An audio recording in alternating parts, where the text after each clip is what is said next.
हर हफ्ते मेरे क्लिनिक में ये गुफ्तगू कमोबेश इसी तरह होती है।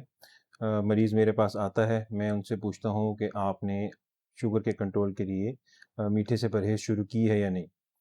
तो उनका जवाब होता है कि डॉक्टर साहब मैंने चीनी बिल्कुल छोड़ दी है, अब मैं सिर्फ़ शक्कर इस्तेमाल करता हूँ। या फिर डॉक्टर साहब चीनी तो मैंने बिल्कुल ही बंद कर दी है, अब मैं गुड़ इस्तेमाल करता हूँ क्योंकि वो कुदरती है।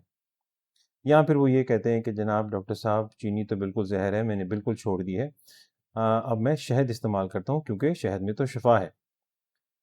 लेकिन जब उनका HbA1c का टेस्ट आता है, तो वो वहीं की वहीं होती है या फिर बाज़ औक़ात तो बढ़ भी चुकी होती है। और उसमें वो बहुत परेशान होते हैं कि मैंने तो बिल्कुल चीनी का इस्तेमाल बंद कर दिया था, तो फिर भी मेरा शुगर का कंट्रोल ठीक क्यों नहीं हुआ? आज हम यही 3 जुमले लेंगे और इनको एविडेंस की रोशनी में डिस्कस करेंगे। फैसला मेरा नहीं होगा, बल्कि नंबर्स का होगा। अस्सलाम वालेकुम। मेरा नाम डॉक्टर अवैस मोहम्मद भट्ट है और मैं एक कंसल्टेंट एंडोक्राइनोलॉजिस्ट हूँ। सबसे पहले हम ये समझते हैं कि चीनी, गुड़, शक्कर और ये शहद बनते कैसे हैं? क्योंकि जब हम इन बातों को समझ जाएँगे तो हमें आगे की बातें समझना आसान हो जाएगा। चीनी बनाने के अमल में आपको मालूम ही होगा कि गन्ने को लिया जाता है, उसका रस निचोड़ा जाता है, उसको साफ़ किया जाता है, फिर उसे उबालते हैं और उसको फिर क्रिस्टलाइज़ कर लेते हैं, यानी उसके क्रिस्टल बना लेते हैं और उसमें से शीरा या राब को, जिसे हम मोलासेस भी कहते हैं, अलग कर देते हैं। और उसके बाद जो ये क्रिस्टलाइन फॉर्म में हमारे पास चीज़ मौजूद होती है, इसको हम चीनी या टेबल शुगर या व्हाइट शुगर कहते हैं। और इसमें तकरीबन 99.9% सुक्रोज़ होती है और मिनरल्स वगैरह बिल्कुल ना होने के बराबर। गुड़ बनाने के लिए भी इसी तरह गन्ने का रस लिया जाता है और उसको उबाल कर साफ़ किया जाता है और फिर उसके बाद उसके क्रिस्टल बनाने की बजाय उसको सांचों में जमा लिया जाता है, जिससे गुड़ बन जाता है। 100 ग्राम गुड़ में तकरीबन 75 से 85% तक सुक्रोज़ होती है, जबकि बाकी फ्री शुगर्स होती हैं 9 से 20% तक, यानी फ्रुक्टोज़ और ग्लूकोज़। और इसके बाद थोड़ी-सी मिकदार में मिनरल्स यानी मादनियात और साथ कुछ पानी शामिल होता है। और यहाँ पे ये गलतफ़हमी दूर कर लें कि जो देसी शक्कर होती है, वो कोई अलग से चीज़ नहीं होती, बल्कि यही पिसा हुआ गुड़ होता है, यानी वो गुड़ का पाउडर होता है, कोई अलग से चीज़ नहीं है। और अब बात करते हैं हम ब्राउन शुगर की। इसका मामला सबसे दिलचस्प है। ये बेसिकली जो हमारी टेबल शुगर होती है या व्हाइट शुगर होती है, उसी को दोबारा लेकर उसके अंदर कुछ ख़ास मिकदार में जो उसका शीरा या राब था या मोलेसिस थे, उनको दोबारा शामिल कर दिया जाता है, जिसकी वजह से इसका रंग ब्राउन हो जाता है और इसके अंदर थोड़ी-सी मिकदार में मिनरल्स शामिल हो जाते हैं। यानी ब्राउन शुगर कोई कुदरती या कम प्रोसेस्ड चीज़ नहीं है, बल्कि वही सफ़ेद चीनी है, बस उसका लिबास तब्दील कर दिया गया है। अब आइए शहद की तरफ। ये इन चारों में से वो वाहिद चीज़ है जो गन्ने के जूस से नहीं आती। अ, शहद की मक्खी मुख्तलिफ़ किस्म के फूलों से उनका रस निचोड़ती है, उसके अंदर अपने कुछ एंज़ाइम्स शामिल करती है और इनके असर से शहद बनता है। शहद के अंदर अमूमी तौर पर तकरीबन 80% तक शुगर्स होती हैं, जिनमें लगभग 28 से 30% फ्रुक्टोज़ और इसी तरह 30 से 32% तक ग्लूकोज़ शामिल होती है और इसके अलावा पानी और मादनियात होते हैं। लेकिन शहद की इन खसूसियात का दारोमदार इस बात पर है कि शहद की मक्खी ने कौन से फूलों का रस चुना है। इसी वजह से मुख्तलिफ़ इलाकों का जो शहद है, उसकी अंदर जो कंसिस्टेंसी होती है, जो उसके अंदर अज्जा होते हैं, वो मुख्तलिफ़ होते हैं और इसी वजह से उसकी तासीर भी मुख्तलिफ़ होती है। तो ये चारों की चारों चीज़ें बेसिकली शुगर ही हैं, बस इनकी में पैकेजिंग का फ़र्क है और थोड़े से पानी का। अब हम बात करते हैं कि जब हम ये चीनी, गुड़, शक्कर या शहद खाते हैं, तो उसके साथ हमारे जिस्म में क्या होता है और ये किस तरह हमारे खून के अंदर जज़्ब होते हैं। आम तासुर ये है कि शहद और गुड़ आहिस्ता-आहिस्ता हज़म होते हैं, इस वजह से इनकी वजह से शुगर तेज़ी से नहीं बढ़ती। तो आइए ज़रा इस बात को डिस्कस करते हैं। चीनी यानी सुक्रोज़ बेसिकली 2 मॉलिक्यूल से मिलके बनती है। एक मॉलिक्यूल ग्लूकोज़ का होता है और एक फ्रुक्टोज़ का। और इसको जज़्ब होने के लिए पहले हमारी आंतों में एक एंज़ाइम होता है सुक्रेज़, वो इस पे अमल करता है और इसको तोड़ के ग्लूकोज़ और फ्रुक्टोज़ में तक़सीम कर देता है और उसके बाद ये ग्लूकोज़ और फ्रुक्टोज़ होते हैं, जो आंतों के ज़रिए जज़्ब होके हमारे खून के अंदर शामिल हो जाते हैं। तो इनके जज़्ब होने के अमल में एक ये स्टेप, इसका ब्रेकडाउन सुक्रोज़ एंज़ाइम के ज़रिए शामिल होता है। लेकिन गुड़ और शहद में पहले से ही एक काफ़ी सिग्निफिकेंट हिस्सा जो है फ्री शुगर्स का होता है, यानी ग्लूकोज़ या फ्रुक्टोज़ का होता है और उनको हज़म होने के लिए या जज़्ब होने के लिए उस ब्रेकडाउन की ज़रूरत नहीं होती, बल्कि वो डायरेक्टली आंतों के ज़रिए खून के अंदर जज़्ब हो जाते हैं। तो लॉजिकल बात ये है कि गुड़ और शहद आहिस्ता-आहिस्ता नहीं बल्कि बराह रास्त और तेज़ी से आंतों के ज़रिए हमारे खून के अंदर शामिल हो जाते हैं। इनको किसी एंजाइम की ज़रूरत नहीं होती, ना ही कोई एक्स्ट्रा स्टेप होता है। इसी तरह अब हम बात करते हैं ग्लाइसेमिक इंडेक्स की, यानी कोई भी खाना कितनी तेज़ी से हमारे खून के अंदर शुगर की मिकदार को बढ़ाता है। याद रखिएगा कि ग्लूकोज़ का जो ग्लाइसेमिक इंडेक्स है, जो स्टैंडर्ड के तौर पे रेफ़रेंस के तौर पे इस्तेमाल होता है, वो 100 है। टेबल शुगर या आम जो सफ़ेद चीनी हम इस्तेमाल करते हैं, उसका ग्लाइसेमिक इंडेक्स 65 होता है। गुड़ के बारे में हमारे पास रिसर्च थोड़ी महदूद है, डेटा थोड़ा कम है और उसके रिज़ल्ट्स भी ज़रा मुख्तलिफ हैं। लेकिन अमूमी तौर पे जो गन्ने के रस से बना हुआ जो गुड़ होता है, जो आम देसी गुड़ होता है, उसका ग्लाइसेमिक इंडेक्स 80 से लेकर 85 तक बताया जाता है, जो कि चीनी से एक्चुअली ज़्यादा है। लेकिन गुड़ की कुछ किस्में जैसे खजूर से बना हुआ जो गुड़ होता है, उसका ग्लाइसेमिक इंडेक्स एक्चुअली तकरीबन 55 के करीब होता है, जो कि चीनी से करीब-करीब है। तो अगेन गुड़ का जो ग्लाइसेमिक इंडेक्स है या शुगर बढ़ाने का जो उसका असर है, वो इस बात पे डिपेंड करता है कि ये गुड़ आखिर बना किस तरीके से है। और आपको सच्ची बात मैं बताऊँ, मुझे तो इस वीडियो की तैयारी से पहले ये पता भी नहीं था कि खजूर का भी गुड़ बनता होता है। तो आम तौर पे जो हमारा गुड़ होता है, वो गन्ने के रस का ही होता है और उसका ग्लाइसेमिक इंडेक्स 85 है। और जहाँ तक शहद की बात है, तो शहद का कोई एक ग्लाइसेमिक इंडेक्स है ही नहीं। उसकी वजह ये है कि शहद कोई एक चीज़ नहीं है। शहद की दर्जनों अक़साम हैं और हर किस्म के शहद का असर मुख्तलिफ है। मिसाल के तौर पे अगर जो किक्कर के फूलों का अगर मक्खी ने रस चूसा है, तो उसके शहद का ग्लाइसेमिक इंडेक्स काफ़ी कम होता है, तकरीबन 40 से 50 के दरमियान होता है। लेकिन इसी तरह अगर दूसरे किस्म के कुछ फूलों का रस मक्खी ने चूसा हो, तो उसका ग्लाइसेमिक इंडेक्स बाज़ औक़ात चीनी जितना भी हो सकता है या उससे ज़्यादा भी। तो अगेन ये डिपेंड करता है कि शहद की मक्खी ने कौन-सी किस्म के फूलों का रस निचोड़ा था। तो जो बोतल शहद की आपके घर में पड़ी है, आपको उसका ग्लाइसेमिक इंडेक्स मालूम नहीं और ना ही उसके ऊपर लिखा होता है। अब बात करते हैं उस एक इतराज़ की जो आप लोगों में से बहुत से लोग करेंगे और एक हद तक वो दुरुस्त भी है। गुड़ में मिनरल्स होते हैं, आयरन भी होता है, मैग्नीशियम भी है, फ़ॉस्फ़रस भी है, कैल्शियम भी है और ये बिल्कुल दुरुस्त बात है। लेकिन सवाल यहाँ पे ये नहीं है कि आयरन है या नहीं, बल्कि ये बात है कि आखिर आयरन है कितना? 100 ग्राम जो गुड़ होता है, उसके अंदर तकरीबन 11 मिलीग्राम जो है वो आयरन होती है। यानी अगर एक चाय का चम्मच गुड़ हो तो उसके अंदर तकरीबन 0.5 एमजी के करीब आयरन होगा। एक बालिग खातून की रोज़ाना की आयरन की जो रिक्वायरमेंट है वो तकरीबन 18 एमजी के बराबर है। तो अब ज़रा सोचिए, अगर आप ये समझें कि आपने गुड़ के ज़रिए अपनी आयरन की ज़रूरत को पूरा करना है, तो आपको ये 18 एमजी पूरा करने के लिए तकरीबन 33 चमचे गुड़ के रोज़ाना खाने पड़ेंगे। यानी तकरीबन पौने 200 ग्राम के करीब गुड़ खाना पड़ेगा।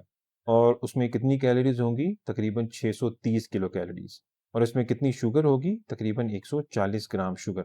यानी अगर आप अपनी आयरन पूरी करने के लिए गुड़ खाएँगे, तो उससे आपकी शुगर तो आसमान पे पहुँच जाएगी और आपकी आयरन की जो रिक्वायरमेंट है, वो फिर भी पूरी नहीं होगी क्योंकि आप इतना गुड़ खा ही नहीं सकते।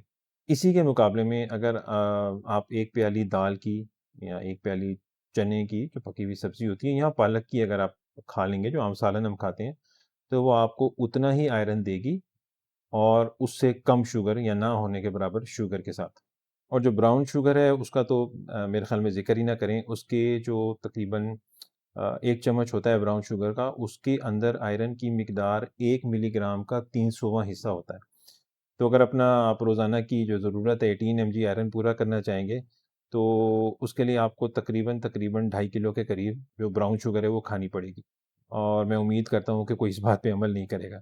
जब किसी खाने की चीज़ की मामूली सी खूबी उसकी एक बड़ी ख़ामी को छुपा ले और उसके लिए एक इजाज़तनामा बन जाए उसके इस्तेमाल का, तो उसके लिए एक टर्म यूज़ होता है जिसको हम कहते हैं न्यूट्रिएंट हैलो।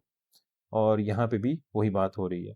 कोई भी शख्स गुड़ जो है वो आयरन की कमी पूरी करने के लिए नहीं खाता, बल्कि मीठे के लिए खाता है।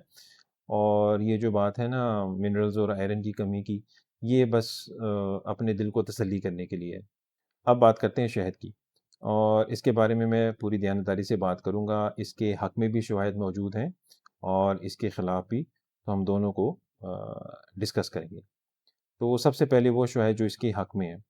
2023 में एक बहुत बड़ी स्टडी पब्लिश हुई थी, जिसमें तकरीबन 18 के करीब कंट्रोल्ड ट्रायल्स का डेटा लिया गया जिसमें लगभग मजमूई तौर पे तकरीबन 1100 अफराद शामिल थे और उसमें ये देखा गया कि शहद के इस्तेमाल के साथ इन अफराद में फास्टिंग ब्लड ग्लूकोज लेवल्स कम हुए, कोलेस्ट्रॉल की मिकदार भी थोड़ी सी कम हुई और एचडीएल जो कि अच्छा कोलेस्ट्रॉल अगर जाना जाता है उसकी मिकदार में थोड़ा सा इजाफा हुआ।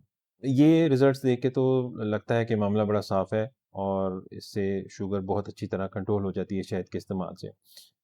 लेकिन अभी तरह रुकें, क्योंकि अगर इसी आर्टिकल को हम गौर से पढ़ें तो इसमें कुछ ऐसी बातें भी शामिल हैं जो कि सारी तस्वीर को पलट देती हैं।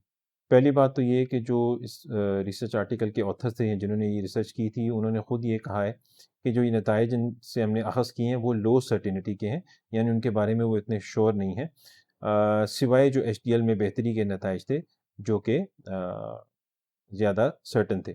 दूसरी बात ये है कि जब उन्होंने अपनी इन्हीं रिजल्ट्स पे जो पब्लिकेशन बायस होता है उसको निकाला तो फिर उन्होंने ये देखा कि जो फास्टिंग ब्लड ग्लूकोज पे जो असर आ रहा था वो बिल्कुल नॉन सिग्निफिकेंट या ख़त्म हो गया। तीसरी बात ये है कि इस ट्रायल में शामिल लोगों में से सिर्फ 21% लोग वो थे जिनको शुगर थी, बाकी सब के सब लोग सेहतमंद थे। यानी इसमें प्रॉपर्ली शुगर के मरीजों में इसके असर को नहीं देखा गया। और चौथी और सबसे अहम बात ये है कि तकरीबन 60% केसेस में ये सीन था कि जो शहद जिन लोगों ने इस्तेमाल किया उन्होंने अपनी खुराक में से बाकी चीनी और उसके इस्तेमाल को कम नहीं किया बल्कि शहद को ऐड ऑन किया था अपनी खुराक के अंदर, जबकि आमतौर पे आपके केस में या शुगर के मरीज़ों के केस में ऐसा नहीं होता। उसमें चीनी को बंद करके शहद को शुरू किया जाता है। अब फिर हम जिक्र करते हैं उन ट्रायल्स का जो कि शुगर के मरीज़ों में हुए।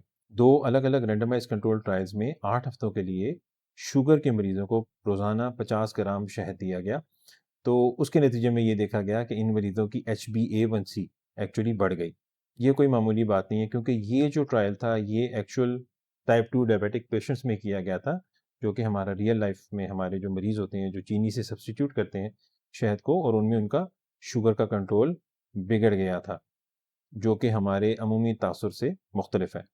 और अब हम चमचों के हिसाब से बात करते हैं, जो कि मेरे नज़दीक प्रैक्टिकली ज़्यादा आपको बेहतर समझ आएगी बात। शहद चीनी से गाढ़ा भी होता है और वज़नी भी होता है। तो चीनी का जो 1 टेबलस्पून है उसके अंदर 12.5 ग्राम कार्बोहाइड्रेट्स होते हैं, जबकि शहद का 1 टेबलस्पून उसके अंदर तकरीबन 17 ग्राम कार्बोहाइड्रेट्स होते हैं।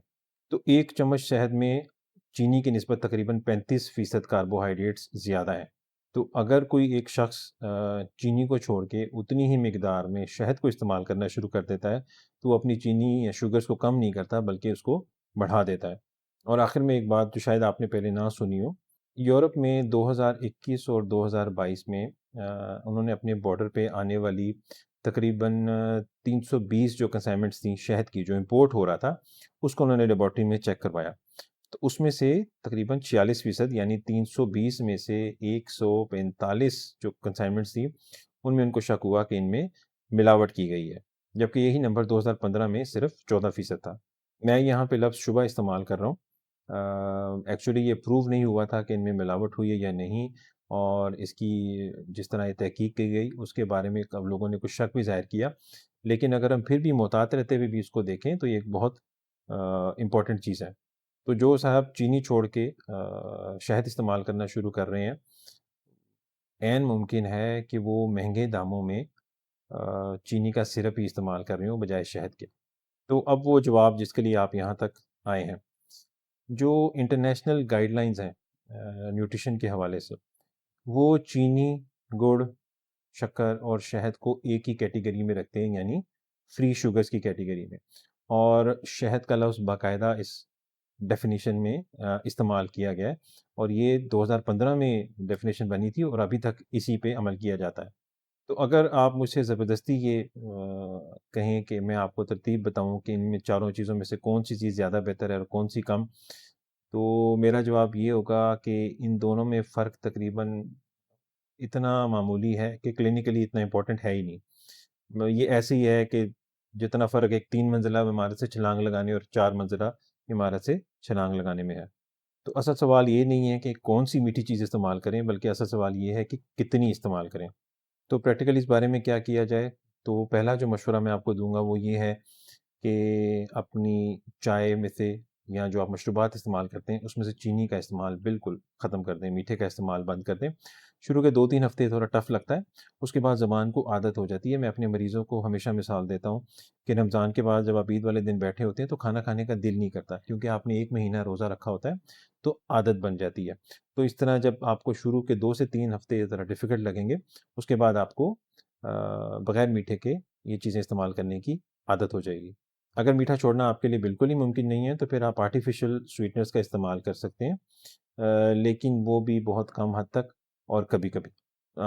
तीसरी बात ये है कि अगर आपको मीठे की तलब हो रही है तो उसके लिए फल इस्तेमाल करें, साबुत फल, फलों का जूस इस्तेमाल नहीं करना, क्योंकि फलों के जूस में से उसकी फाइबर निकल जाती है और सिर्फ़ उसका पानी और उसकी जो कुदरती शुगर है वो कंसंट्रेट होके उसके अंदर रह जाती है, जो कि आपके लिए नुकसानदेह होगी। और चौथी सबसे प्रैक्टिकल चीज़ ये है कि आप मेरी बात ना मानें, आप खुद से चेक कर लें ग्लूकोमीटर के ज़रिए।